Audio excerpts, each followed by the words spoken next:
그 눈물이라고 하는 것은 눈에서 눈물샘에서 나오는 일종의 분비물입니다. 분비액이라고 말하기도 하죠. 분비액. 그 눈물의 성분을 보면은 소디움이나 칼슘이 약간 들어있으나 주성분은 소디움과 염화물이라고 합니다. 그리고 알부민의 성분도 약간 들어있다고 합니다. 그러나 성경이 말하는 눈물은 의학적인 성분에 관한 것이 아니라 정신적이고 영적인 문제에 대해서 말하고 있습니다. 구약 성경이나 신약 성경을 보면 눈물을 흘린 사람들의 이야기가 여러 곳에 반복해서 기록되어 있습니다. 그런데 놀라운 것은 그 눈물 다음에는 반드시 놀라운 결과가 있었다라고 하는 겁니다. 결과. 물론 그 결과라고 하는 것은 이미 언급한처럼 소디움이나 칼슘이나 어떤 알부민 같은 그런 것들이 한 사발씩 쏟아졌다는 말이 아닙니다. 눈물을 흘린 그 사람들의 생애에 놀라운 변화가 일어났고 눈물을 흘린 사람들에게 있어서 놀라운 기적이 일어났다는 겁니다. 톨스토이는 그의 명작 부활에서 자신이 정신적인 존재, 정신적 존재의 각성을 기뻐하는 그 눈물이 선한 눈물이었다. 이렇게 고백을 합니다. 이 말의 뜻은 그저 못 먹고 못 입고 못 살아서 흘리는 눈물보다는 정신적 각성 때문에 흘리는 눈물이라야 그 눈물이 가치가 있고 의미가 있다고 하는 이야기입니다. 예를 들어 본다고 한다면 우리가 잘 아는 히틀러라고 하는 사람이 있어요. 독일의 히틀러. 그는 때때로 연극적인 눈물을 자유롭게 흘릴 줄 아는 그러한 사람이었다고 합니다. 그러니까 자기 마음껏 눈물을 조종할 수 있는 사람이었다는 거예요. 근데 울고 싶다면 그냥 울고 눈물이 나오고 참 대단하죠. 그래서 그는 때때로 자기의 계획대로 되지 아니할 때는 마치 발작을 하듯이 대성통곡하면서 눈물을 쏟아내는 그런 사람이었다고 합니다.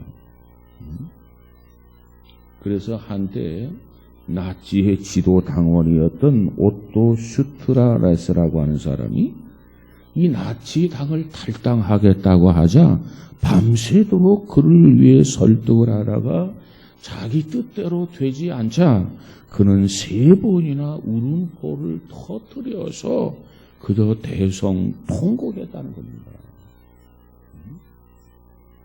여러분, 히틀러의 눈물, 누가 이런 히틀러의 눈물을 숭고하다, 고상한 눈물이었다고 말할 수 있겠습니까? 그러나 성경에 보면 이 신구약 성경에는 참으로 고귀한 눈물들이 수없이 흘렸던 흔적들이 기록되어져 있습니다.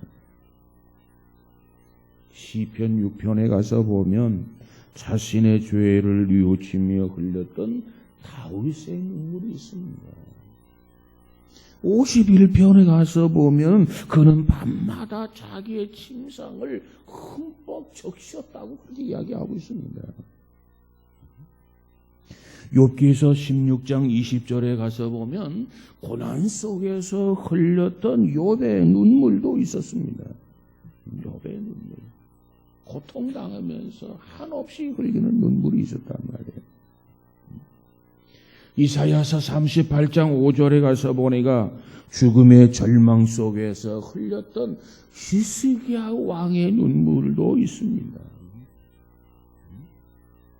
얼마나 눈물을 흘리면서 기도했던지 하나님이 이사야를 통해서 응답하는데 내가 너의 눈물을 보았다. 하면서 그의 생명을 연장한 사건이 기록되어져 있습니다. 에레미야 애가 1장 2절에 가서 보니까 자기 민족이 너무너무 힘들게 고통당하는 그 모습을 보면서 아픔 때문에 흘렸던 에레미야 선지자의 눈물도 있습니다.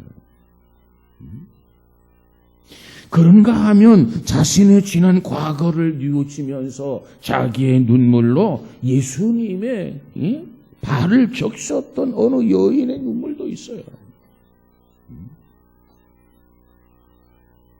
뿐만 아니라 병든 자식을 위해서 흘렸던 어떤 아버지의 눈물도 있습니다. 뿐만 아니라 죄인들을 위해서 흘리셨던 예수님의 눈물도 신약성경 히브리서 5장 7절에 기록되어져 있습니다. 보세요.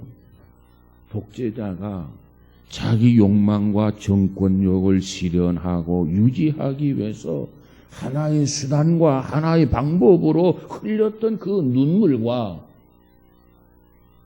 그리고 성경에 기록되어 있는 그 눈물이 어찌 비교가 될 수 있겠느냐는 얘기입니다.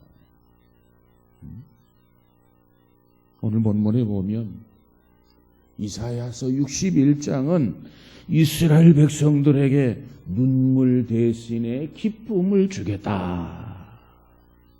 하나님의 은혜의 계시가 기록되어 있습니다. 자, 오늘 본문을 몇 가지로 한번 생각해 보고자 합니다. 자, 하나님께서 먼저 언급을 하는데 오늘 본문에 보면 슬픈 자들이 나와요. 우는 자들이 나온단 말이죠. 그 슬픈 자들, 우는 자들은 누구인가? 한번 생각해 보십시다. 자, 1절에서 3절까지 내용을 보니까 그저 울 일이 있는 사람들, 또 울어야 할 사람들, 그리고 울어가면서 울면서 살아가는 사람들의 명단이 기록되어져 있습니다. 먼저 어떤 사람이 기록되어져 있느냐? 가난한 사람입니다. 가난한 사람. 여기서 가난하다라고 하는 의미, 뭘 의미하느냐? 괴로움을 당한다. 그런 뜻입니다.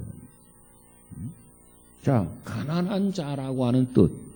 이 가난한 자라고 하는 뜻은 그 가난으로 인하여 고통을 받는 동안 그 고통으로 인하여 심령이 겸손해지는 사람을 가난한 자다. 이렇게 이야기합니다. 주님께서 마태복음 5장 3절에서 이렇게 말합니다. 심령이 가난한 자는 복이 있나니. 그래서 바로 그 가난한 자들과 같은 사람들을 의미하는 겁니다. 가난한 사람. 자, 세상을 살다 보면 돈이 없어서 가난한 사람들도 울면서 살아갈 일들이 많습니다. 그런가 하면 바로 살면서, 바로 믿으면서, 바로 살아가는 사람들도 울 일이 많습니다. 불의와 싸우고, 부정과 싸우고, 유혹을 물리치고, 하나면 그 고통이 극대화되기 때문에 울 일이 많단 말이에요. 그래서 이 구약 성경에 나타나 있는 많은 선지자들이 있는데 그 선지자들, 그 경건한 예언자들을 보면 모두가 다 눈물의 사람들이었다. 이렇게 정리해 볼 수 있습니다. 자, 이와 같은 가난한 자들, 슬픔을 당하는 자들이 있단 말이에요. 두 번째로는 마음이 상한 자들입니다. 여기서 마음이 상한다라고 하는 말은 우리의 마음이 깨어진 자를 말합니다. 깨어졌다, 바스라졌다 이렇게 말할 수 있어요.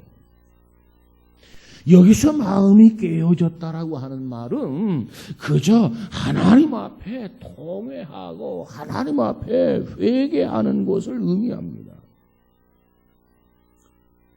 성경 시편 51편 17절에 가서 보니까 다윗이 하나님 앞에 기도하는 장면이 나와요.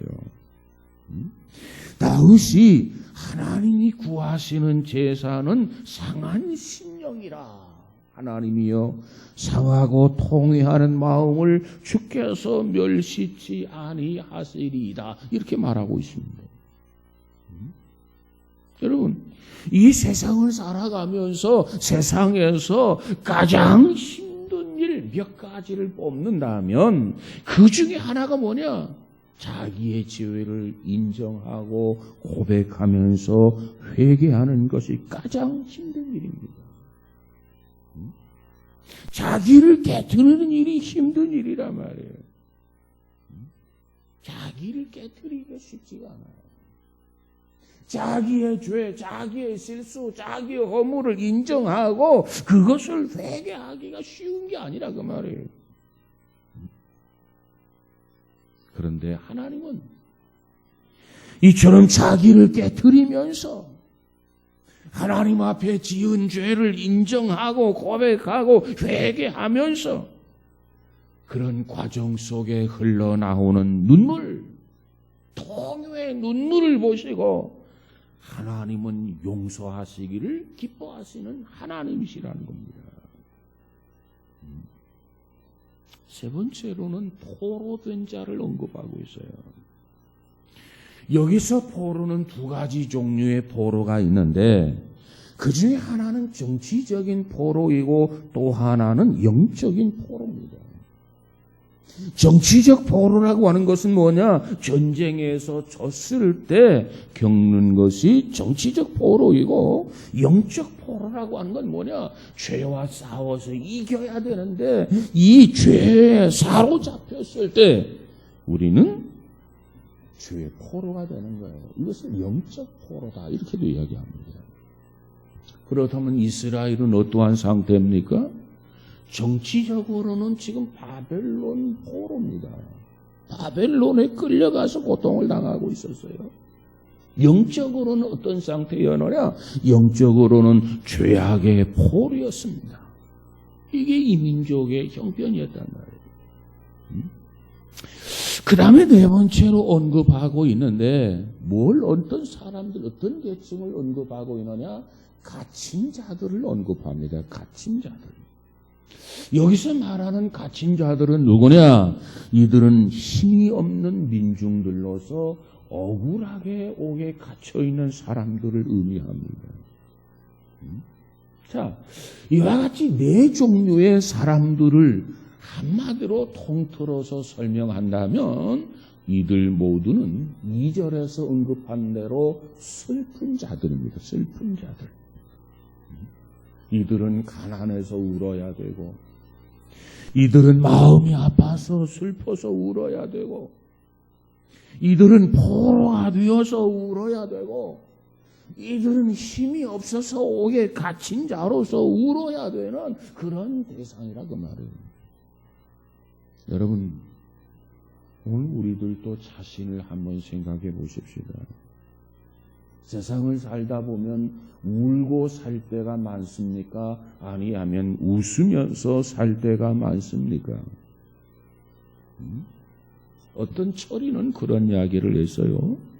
인생은 단 2번의 울음으로 끝나는 것이 인생이다. 이게 무슨 얘기냐? 한 번의 울음은 요람에서 운 것이라는 겁니다. 그리고 또 한 번의 울음은 바로 무덤에서 우는 것이다. 그래서 태어날 때 울고 죽을 때 울면서 인생은 끝이 나는 것이다. 다시 말하면 한 인생의 막이 울음으로 열리고 또 그 인생의 막이 울음으로 닫힌다는 이야기예요. 남편을 졸지에 잃은 어느 젊은 여인이 대성통곡을 하고 있습니다. 주변에 있는 사람들이 슬피 우는 여인, 대성통곡하며 우는 여인을 달래고 있었습니다. 그런데 그 울음이 좀처럼 그치어지지를 않았습니다. 계속해서 통곡 소리와 이를 말리는 소리가 함께 어울려서 슬픔이 더해지고 있을 무렵에 남편과 사별한 지 12년이 된 초로의 여인이 그 방에 들어왔습니다. 그리고 우는 여인을 달래는 사람에게 실컷 울게 내버려 두세요. 실컷 울도록 해주세요. 그 이유는 울고 싶을 때 실컷 울기라도 해야 슬픈 마음이 풀린다는 겁니다. 슬픈 한이 풀린다는 거예요. 여러분, 한없이 운다고 해서 한이 풀리는 것입니까? 그거 아니에요. 그러면 그와 같은 슬픔을 어떻게 해결해야 되느냐? 누가 그와 같은 슬픔을 해결해 줄 수 있습니까? 오늘 이 민족이 그와 같은 슬픔을 당했는데 그 슬픔을 누가 위로하고 누가 해결해 줄 수 있는가? 오늘 본문에서 그것을 답을 주시고 계십니다. 1절에서 3절 내용을 보면 무슨 말씀이 언급되어 있습니까? 먼저 1절에 가서 보니까 그가 내게 기름을 부으시고, 기름을 붓는다는 말이 있어요. 그가 내게. 뿐만 아니라 그리고 나서 나를 보내사라는 말이 있어요. 여기서 내게, 여기서 나를, 여기서 나는 누구를 가리킬까요? 예수 그리스도를 의미합니다. 하나님의 아들 메시아 그리스도가 오셔서 우는 자들의 그 우는 사연을 먼저 들으시고 슬픔을 해결해 주시겠다고 하는 예언이 오늘 본문 1절의 내용입니다. 그러니까 우리가 운다고 해서 한이 풀리는 것 아닙니다. 우리가 대성통곡을 한다고 해서 슬픔이 가시는 것이 아니라 그 말이에요. 그 슬픔을 해결해 주시는 분이 바로 예수님인데 그 주님이 내게로 오셔야만 합니다. 그 주님이 나에게 오셔야만 하는 거예요. 저는 슬픔으로 인해서 긴 시각을 통곡하면서 울고 울다가 지쳐서 잠든 사람을 바라본 적이 있습니다. 얼마나 슬펐던지, 얼마나 통곡했던지, 얼마나 긴 시간을 울었던지 지치고 지쳐서 잠이 들었는데 자면서도 어깨를 들썩들썩하면서 흐느끼더란 이야기입니다. 여러분, 진정한 의미의 해결은 메시아이신 예수 그리스도가 나를 찾아오셔야만 하고 내 심령에 모셔야만 하고 그리고 그분을 통해서 우리가 위로를 받을 때만이 진정한 위로가 가능하다는 겁니다. 그래서 계시록 21장 4절에 가서 보면 예수님이 뭐라고 말합니까? 모든 눈물을 그 눈에서 씻기심에 다시 사망이 없고 애통하는 것이나 곡하는 것이나 아픈 것이 다시 있지 아니하리니 처음 것들이 다 지나갔음이로라. 예수님이 오셔서 나의 눈물을 씻겨주셔야만이 가능합니다. 위로하고 격려해 주셔야만이 가능합니다. 다시는 사망이 없고 애통하는 것이나 곡하는 것이나 아픈 것이나 다시 있지 아니하리라. 여러분, 오늘 예수 그리스도를 통해서 여러분의 슬픔을, 여러분의 애통함을 극복하고 해결받는 귀한 은혜가 있어지기를 주님의 이름으로 축복합니다. 오직 주님만이 우리의 슬픔을, 우리의 눈물을 닦아주시고 위로해 주시고 격려해 주실 그 엄청난 능력을 가지고 계신다는 거예요. 오직 주님만이 주님만. 오늘 본문은 뭐라고 말합니까?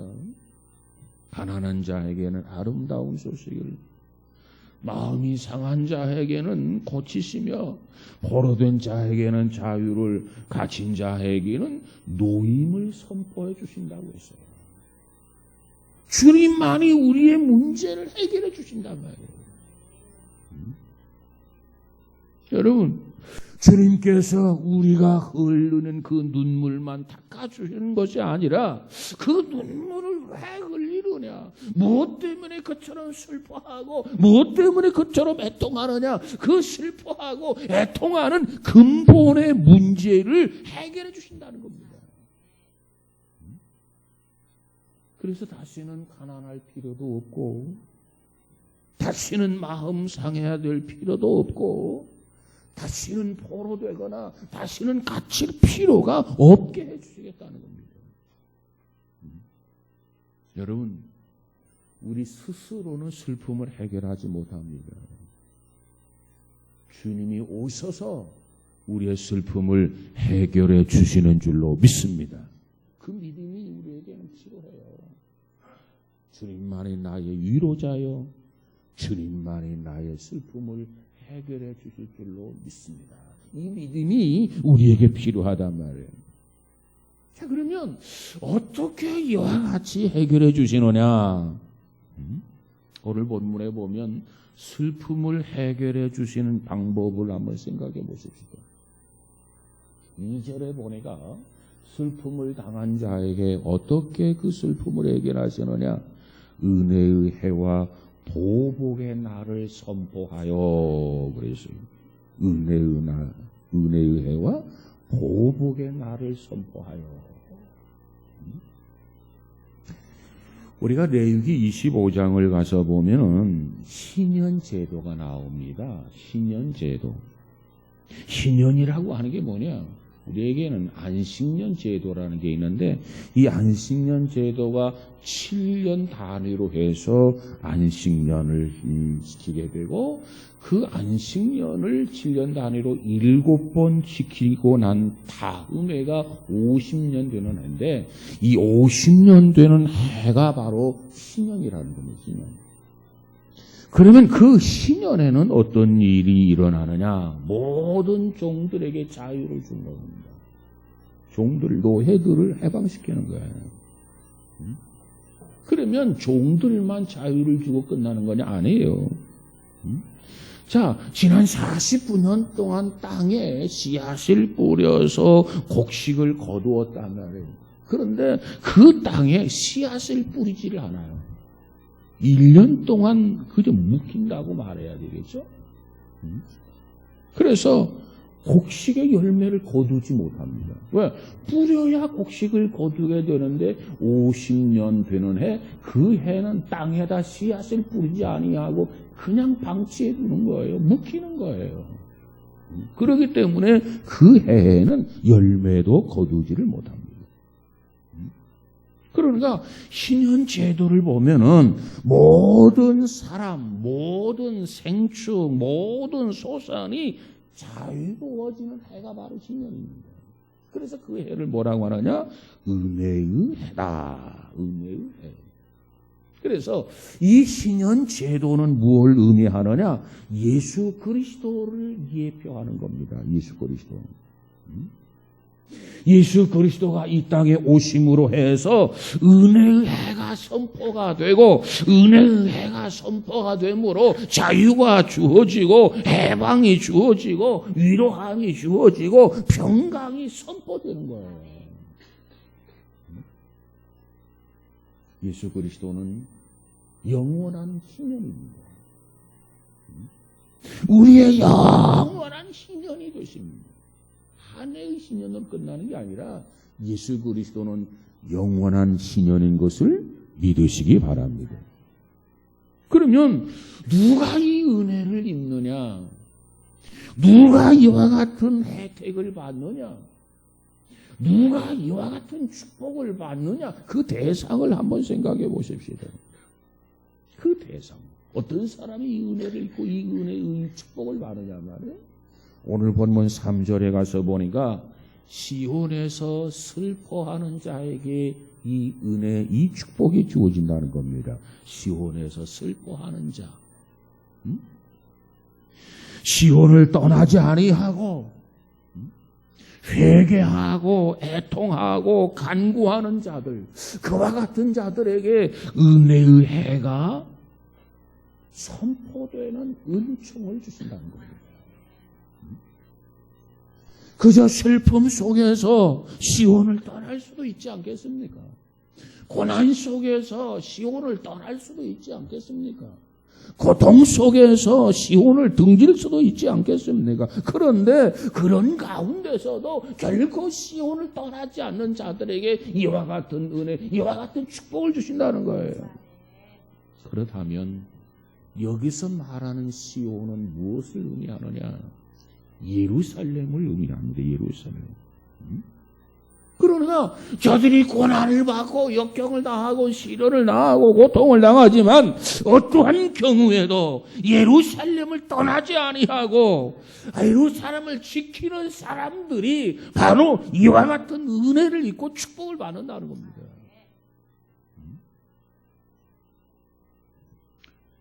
저들은 바벨론의 포로로 잡혀가서도 하루에 3번씩 다니엘 같은 경우는 창문을 열고 하나님 앞에 기도합니다. 그것이 바로 예루살렘을 버리지 않는 거예요. 그것이 바로 시온을 떠나지 않는 겁니다.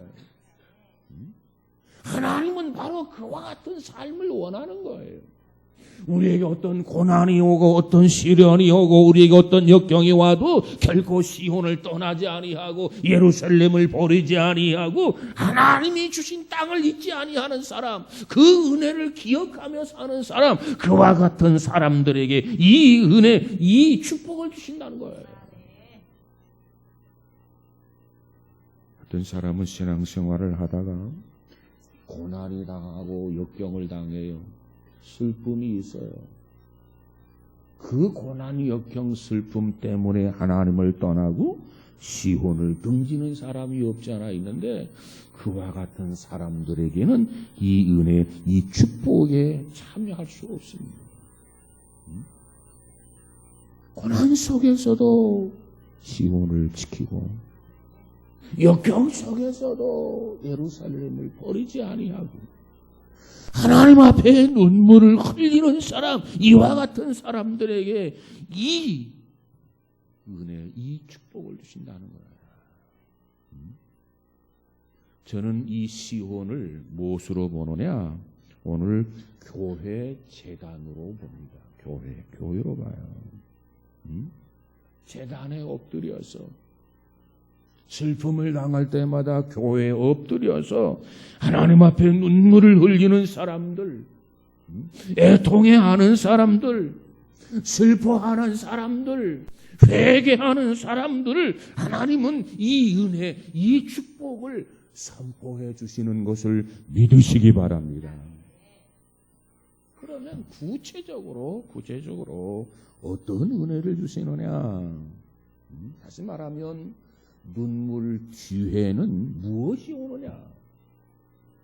하나님 앞에서 눈물을 쏟은 사람에게 그 결과는 뭐냐?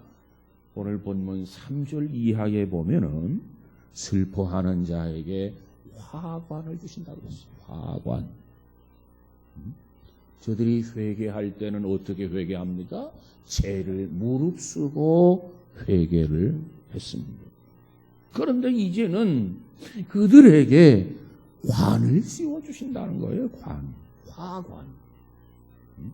여기서 화관은 뭘 의미하느냐? 존귀와 영광을 상징하는 겁니다.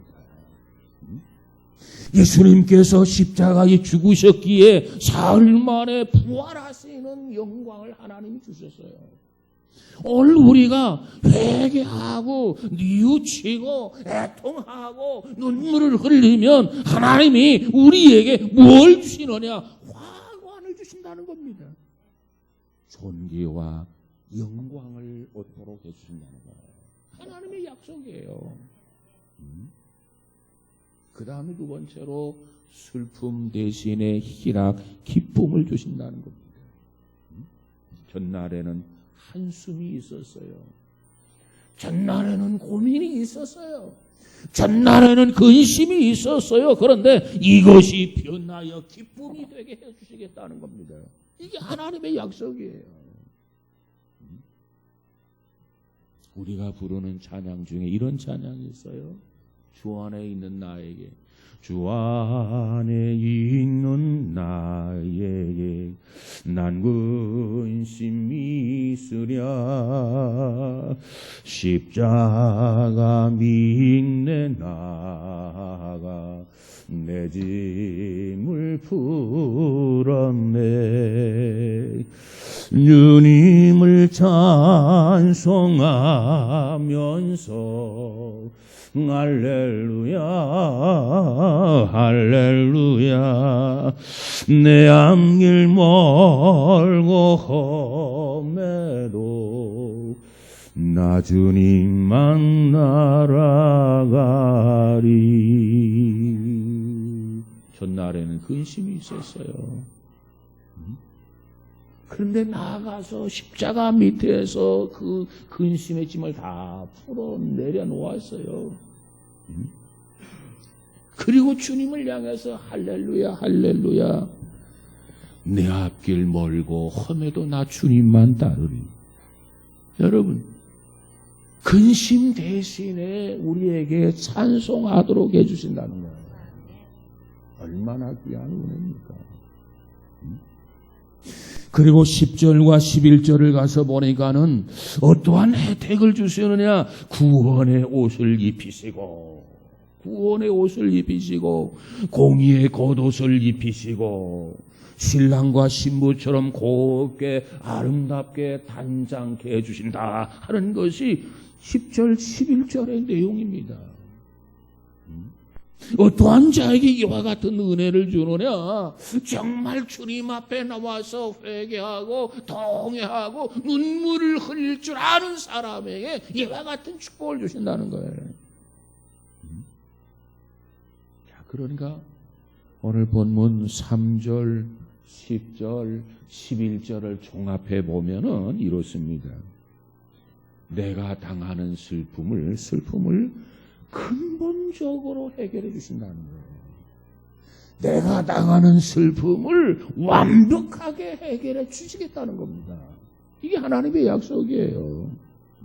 그래서 머리에는 화관을 씌워주고, 머리에는 마음에는 기쁨을 주고, 입에는 찬송하도록 해주고, 우리 안에는 의의 옷을 입혀주시고, 우리 겉에는 구원의 옷을 입혀주시고, 그리고 각양보상으로 단장해 주겠다 하는 약속이에요. 약속. 얼마나 큰 은혜요, 얼마나 큰 축복입니까? 어떻게 하면 이 은혜를 입습니까? 하나님 앞에 눈물을 흘리면서 슬픔을 극복하고 회개하고 통에 자복하라는 거예요. 오늘 본문의 내용을 보면서 결론을 한번 생각해 보면 오늘 본문 3절 상반절입니다. 무릇 시온에서 슬퍼하는 자에게, 그랬어요. 이 은혜가 약속되어졌어요. 이 축복이 약속되어졌어요. 뭐 하는 자에게? 시온에서 슬퍼하는 자에게. 하나님의 집에서 슬퍼하는 자에게, 하나님의 성전에서 슬퍼하는 자에게. 왜 슬퍼하느냐? 하나님 앞에 울면서 걱정, 염려, 근심 모든 걸 내려놓고 하나님 앞에 눈물로 기도하는 자에게 하나님이 약속하신 거예요. 다시 말하면 슬퍼하지 않는 사람에게는 이 축복이 없습니다. 슬퍼하지 않는 사람에게는 이 은혜가 없습니다. 이 은혜, 이 축복은 반드시 눈물 뒤에만 오는 하나님의 축복이라는 사실을 오늘 본문에서 발견할 수 있어요. 약속이란 말이에요, 약속. 어느 화가가 유명한 그 화가가 있었습니다. 근데 어느 분이 이스라엘 민족이 홍해를 건너다, 이 엄청난 사건을 한 폭의 그림을 좀 그려달라, 화폭에 담아달라, 돈은 얼마든지 드리겠습니다 해서 요청을 했어요. 그 요청을 받았던 이 유명한 화가가 어떻게 해야 이스라엘 민족이 홍해를 건넜다, 이 한 폭에다가 그 메시지 그림을 그릴 수 있을까 고민을 하게 됩니다. 그러다가 결론을 내는데, 어떤 결론을 냈냐면 그 캔버스 위에다가 선명하게 진홍빛 빛을 하나 쭉 그었어요. 다시 말하면 진홍빛 그 줄을 하나, 이 선을 하나 쭉 그었단 말이에요. 그것이 그림의 전부였습니다. 그림을 찾으러 간 사람이 그림을 다 그렸다는 연락을 받고 찾아갔어요.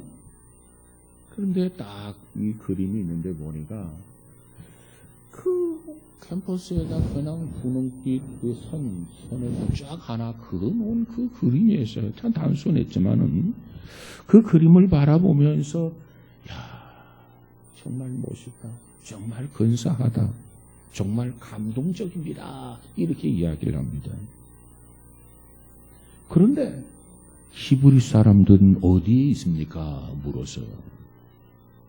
유대인들이 홍해를 건넌 거 아닙니까? 그러니까 홍해를 유대인들이 건넜다는 그 내용을 화폭에 하나 담아달라는 요청을 했기 때문에, 자, 유대인들이 그 분홍빛 줄 하나를 보면서 좀 멋있다, 감동적이다.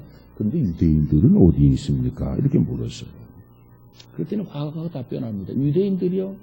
예, 홍해를 다 건넜습니다. 거기 없다는 거죠. 유대인들이 홍해를 건너다. 그러니까 그 선을 뭘로 표현해? 홍해를 표현한 거예요. 그러니까 유대인들은 안 보이는 거지. 그러니까 유대인들은 어디 갔습니까? 물으니까 화가가 말하기를 유대인들이요? 히브리인들이요? 그들은 벌써 다 건너갔죠. 그래서 유대인들이 안 보이는 거예요. 그러면 이집트인들은 어디 있습니까? 물었어요. 그 화가가 답변을 해요. 뭐라고 답변하냐면 이집트인들이요? 조금 있으면 올 겁니다. 그렇게 대답했다는 거예요. 여러분, 우리 하나님은 우리의 슬픔을 지나가게 하시는 하나님, 우리의 고난을 견디게 하시는 그러한 하나님, 그러한 역경을 극복하게 하시는 하나님, 때로는 막아주시는 하나님, 그래서 그 어떤 환경 여건 속에서도 승리케 하시는 하나님인 것을 믿으시기 바랍니다. 우리는 그러므로 슬픔이 있으면 슬픔을 가지고 울기만 하면 돼요. 고통이 있으면 고통을 가지고 하나님 앞에 하소연만 하면 돼요. 그러면 하나님은 그 결과로 우리에게 화관을 씌워주시고 그 결과로 우리에게 구원의 옷을 입혀주신단 말이에요. 이것이 은혜요. 이것이 축복입니다. 우리의 문제를 해결하지 못하는 문제가 아니에요. 우리의 문제는 극복하지 못하는 문제가 아니에요. 하나님은 모든 것을 극복하게 하시고 모든 것을 해결해 주시는 그런 하나님인 것을 믿으시기 바랍니다. 다만 우리는 그 하나님 앞에 문제를 안고 나와서 눈물을 흘리는 거예요. 우리는 그 문제를 가지고 와서 하나님 앞에 아뢰는 거예요. 우리는 그 근심과 염려를 가지고 나와서 하나님 앞에 내려놓는 거예요. 십자가 앞에서 나의 짐을 다 풀어야 돼요. 그러면 해결이 된단 말이에요. 여러분, 그러므로 우리 신앙인들은 울면서 살아야 됩니다. 하나님 앞에서 울면서 살아야 하는 것이 신앙생활이에요. 물어보십니다. 여러분은 하나님 앞에 우셨던 적이 언제였습니까? 1년 전? 10년 전? 하나님은 혹시 까마득하지 않습니까? 여러분의 신앙에 문제가 있어요. 여러분, 우리 모두 하나님 앞에서 울면서 사는 성도가 되시기를 주의 이름으로 축복합니다. 하나님 앞에서는 울보가 되게 울보가 되게. 이것이 건강한 신앙을 갖는 방법이에요. 여러분, 하나님의 마음에 합했던 다윗의 경우를 보세요. 이 다윗이 하나님 앞에 무엇이라고 기도하고 무엇이라고 고백합니까? 나의 눈물을 주의 병에 담으소서 그랬어요. 다윗은 하나님 앞에서 자기가 흘리는 그 눈물을 하나님이 담아두시는, 그리고 보관하시는 병이 있다고 생각해요. 병, 클라스가 있다고 생각했단 말이에요. 그래서 나의 눈물을 주의 병에 담으소서. 그처럼 믿음으로 살았기 때문에 이세 아들 다윗을 만나니 내 마음이 합한 자라. 여러분, 우리에게는 눈물이 필요합니다. 하나님 앞에 애통하고 하나님 앞에 회개하고 하나님 앞에 슬퍼하고 하나님 앞에 울 수 있는 사람이 되어야 우리는 이 은혜, 이 축복을 받을 수 있어. 슬픔이 변하고 근심이 변하여 기쁨을 주고 화관을 주고 구원의 옷을 입혀주시겠다. 여러분 모두 이 은혜, 이 축복이 있어지기를 주님의 이름으로 축원합니다. 눈물이 메말라서는 안 돼요. 눈물이 메마른 신앙이 아니라 늘 하나님 앞에서 울보가 되어져서 은혜의 대상이 되어지기를 주의 이름으로 축원합니다. 기도합시다. 그리워하신 하나님 감사합니다. 오늘 우리가